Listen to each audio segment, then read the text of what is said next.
Au nom du Père et du Fils et du Saint-Esprit. Amen.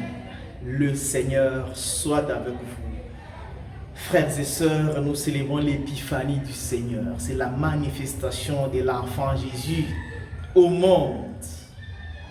Les textes qui nous sont proposés en méditation nous invitent à être des chercheurs de Dieu. Accepter de se mettre en mouvement, suivre la lumière qui nous conduit vers le Seigneur. Dans la première lecture tirée du livre des prophètes Isaïe, au chapitre 60, versets 1 à 6, Isaïe annonce la joie. Il annonce que Jérusalem sera le centre d'influence, le centre de convergence des pèlerins, des chercheurs de Dieu. Ils iront vers Jérusalem, alors Jérusalem doit resplendir pour accueillir toutes les nations. Et les psaumes qui nous est proposé en méditation, les psaumes 71, 72, dit que les rois de Tarsis et des îles apporteront leurs offrandes. Effectivement, c'est ce qui se passera dans la lecture de l'évangile. Évangile tiré de Matthieu, chapitre 2, versets 1 à 12. Les mages, ils étaient d'abord grands, ils n'étaient pas n'importe qui, c'était aussi des bourgeois, probablement des astronautes. Ils ont lu les signes des temps et ils acceptent de se mettre en mouvement. C'était des notables qui vont à la recherche de l'enfant qui vient de naître. C'est un enseignement pour nous. La recherche du salut n'a pas de honte. Quand il faut chercher à sauver ta vie, mets d'abord ton titre à côté. Mets tes grades à côté. Humilie-toi, cherche le salut. Et c'est à la portée de tout le monde. Le salut est ouvert à tous.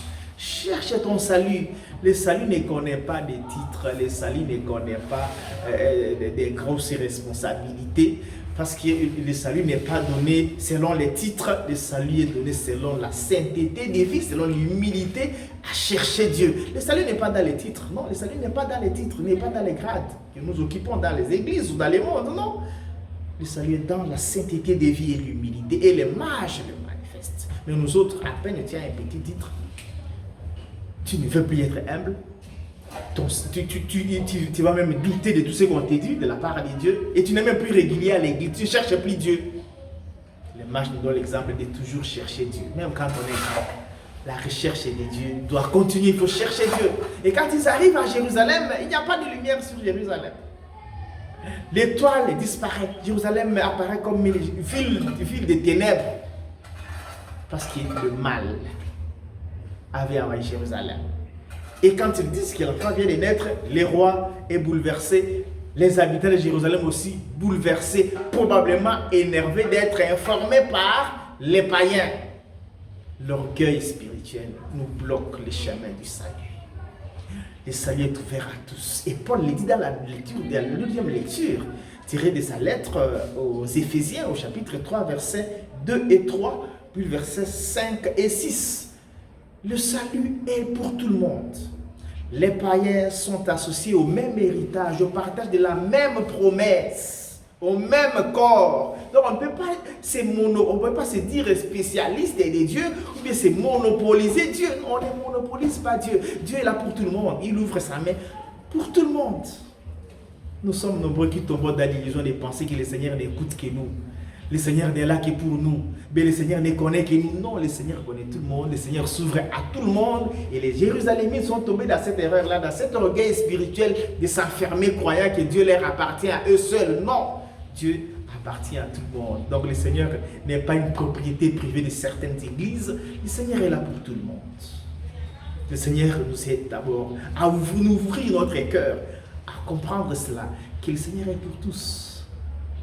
Et quand ils arrivent, les mages donc, ils arrivent là où il y a l'enfant Jésus, qu'est-ce qu'ils font? Ils ouvrent leurs coffrets. Ils ne sont pas venus même réduits. Ils donnent, ils offrent, ils ont préparé leur offrande. Les mages ont préparé leur offrande. L'offrande que tu vas donner les dimanches à l'église, est-ce que tu la prépares? Est-ce que nous préparons nos offrandes? Non, soyons sincères et avouons que nous ne préparons pas nos offrandes. On est surpris soit pendant la messe ou les cultes. Alors on ouvre les sacs, on prend les billets, une petite monnaie qu'on va donner. Si nous préparions nos offrandes depuis le début, je dirais depuis le lundi, je vous assure que nos quêtes ne seraient pas ce qu'elles sont. Préparons nos offrandes. Parce qu'ils vont adorer les seigneurs. Ils ne vont pas même réduire. Nous sommes nombreux à adorer, bien sûr. Nous demandons beaucoup à Dieu que Dieu fasse pour nous ceci ou cela, mais nous ne faisons rien pour Dieu. Nous ne lui donnons pas grand-chose. Et même nos cœurs, nous ne donnons pas à Dieu nos cœurs comme il se doit. Faisons comme les mages. Adorer, chercher Dieu et lui donner quelque chose de ce que lui-même nous a donné. Et parce qu'ils ont fait ça, ils reçoivent la grâce.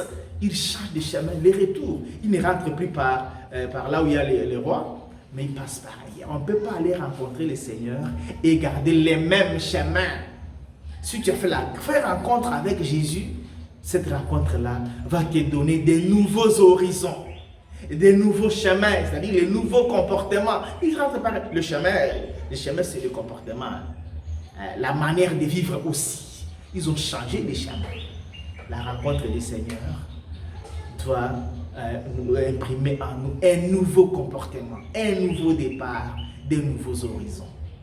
Que le Seigneur nous aide ce dimanche à être des chercheurs de Dieu, à être des vrais chercheurs de Dieu, et à préparer nos offrandes, et à lutter pour que nos rencontres avec Jésus réussissent.